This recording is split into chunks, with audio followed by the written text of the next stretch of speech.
Welcome to the BMW F80 M3, a car that I've always had mixed feelings about. Out of the handful of examples that I've driven, none of them really impressed me to the point where I would consider it one of the best M3s I've ever driven. Most of the best M3s I've ever driven are E46s or E92s. And the main deficiencies with a stock F80 M3 or M3 competition, or F82 M4, have always been the somewhat vague and numb steering, the peaky engine that doesn't give me very linear throttle response, and just a general feeling of uneasiness when driving this car hard through corners. But Philip, the owner of this 2016 M3, has done quite a few mods to improve the handling dynamics and address some of the weaknesses of the stock F80. There's quite a list of mods on this car. I'll put the full list in the video description, but some of the main items I want to call out here. Alpine MSS Stage 2+ tune, which he used to remove the burbles from the exhaust. Good on him for that, because I am not a fan of a burble tune. With all of the supporting mods, this should be making about 500 wheel horsepower. OEM GTS Transmission Flash for the 7-speed DCT, Euro MDM Flash,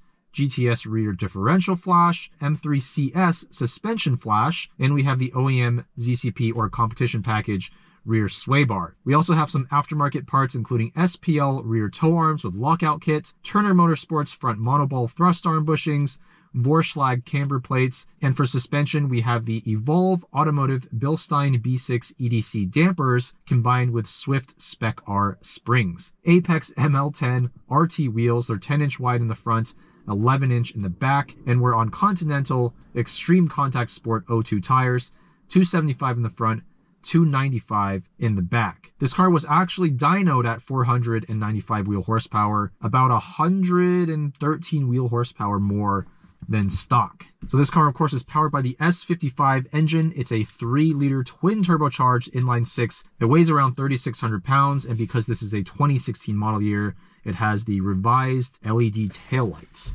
Market value for a stock example, somewhere from $35,000 to $50,000. This car has nearly 90,000 miles on it, but let's see how this drives with these very carefully chosen mods. Engine into Sport, not Sport Plus, Sport for the adaptive dampers, and then for steering we'll go Sport as well. And we're gonna put it into MDM mode for the traction control.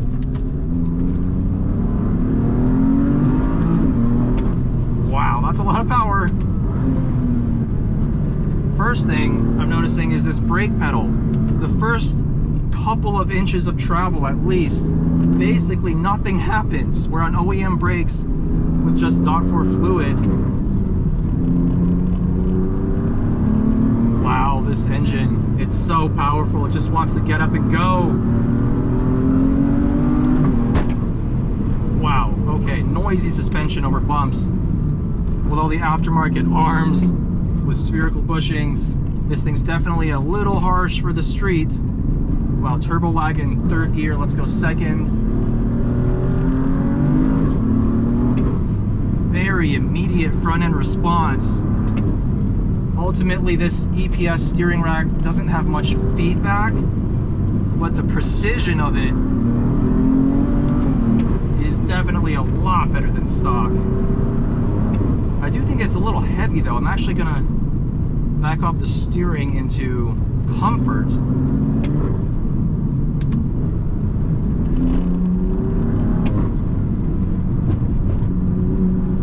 Wow, really immediate responses from this car in terms of the suspension. It just gives you that little bit of slip at that rear end. When you get on the throttle, even partial throttle coming out of corners, it'll step out on you, but not in a scary way. It's very, very subtle. I love that.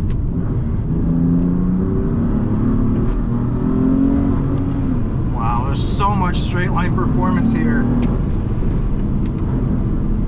Oh yeah, you gotta get really deep into the brake pedal to get this car stopped. I wish the brakes had a more progressive feel to it. No initial bite, and then all of a sudden it just slows down. See right there, that little bit of slip on partial throttle. It's so enjoyable. It almost feels like a Ferrari side slip control type setup. Euro MDM is really nice. Definitely a little bit harsh over these bumps, but overall the body control is really good. It's just there's no real way to make an F80 M3 feel super planted without going ham on mods.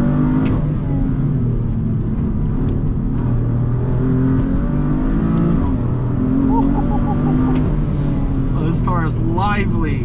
The stock F80 is lively too, don't get me wrong, but in a sort of scary and uncontrollable way. This gives the driver a lot more control, so you can turn that liveliness into just pure excitement rather than fear, if that makes sense. Oh my goodness, this car is so fast in a straight line. This engine pulls hard to the red line. You can barely go full throttle on this road.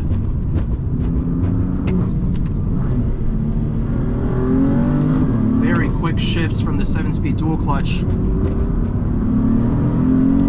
I prefer the feeling of this transmission compared to the newer generation 8-speed ZF Auto. This is just snappier. Oh yes. Oh. Now even with the steering in comfort mode, the steering's a bit heavy, but it's just the right weight, I would say. Whereas in Sport and Sport Plus, it's too heavy. It doesn't give you all that much feedback in any of the modes. So I'd rather it be a little bit lighter. Whoa. A little bit unsettled over that section. What a car, what a build. Very carefully selected mods to make this car way faster than a stock F80, still just as lively, if not livelier because of the extra power, but also much more controllable for the most part. There are some aspects of it that I still think are a little bit too unpredictable, like the power delivery. When you're lower in the rev range, not on boost, and then coming out of a corner and you try to slowly add throttle pressure, those turbos can still catch you off guard and send you a bit sideways. Luckily, this Euro MDM system is really good.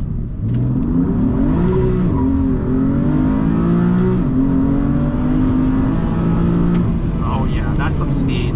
And in the MDM mode, it still gives you some wheel spin, so you can still light those tires up just a little without losing control. Bilsteins with Swift springs, it's one of the better setups I felt for sure. And with the SPL arms, the front end response of this car is far, far better than stock.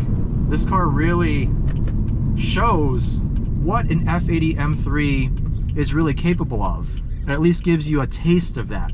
Nothing is too crazy in terms of the parts on this car. We don't have any three-way MCS dampers or anything too fancy, but just the overall performance level of this thing and the controllability. Again, that's the main thing. I've driven F80 M3s in the past where yes, they have a lot of power, but trying to put that power to the ground and actually control the car using your inputs when it starts to get away from you was a real challenge, and it made the car downright scary to drive hard. This one still, I mean, I gotta admit, it still instills a little bit of fear in me, but there were several corners back there where I got a taste of just how much easier this car is to control. Those little bits of rotation at that rear end on partial throttle, easily controllable. If only the throttle response was a bit more linear, I think that would really elevate this car into potentially, one of the best M3s I've driven. I think as it stands, mostly because of the engine, I still prefer the E92 and some of the nicer E46 examples I've driven. But from a handling standpoint,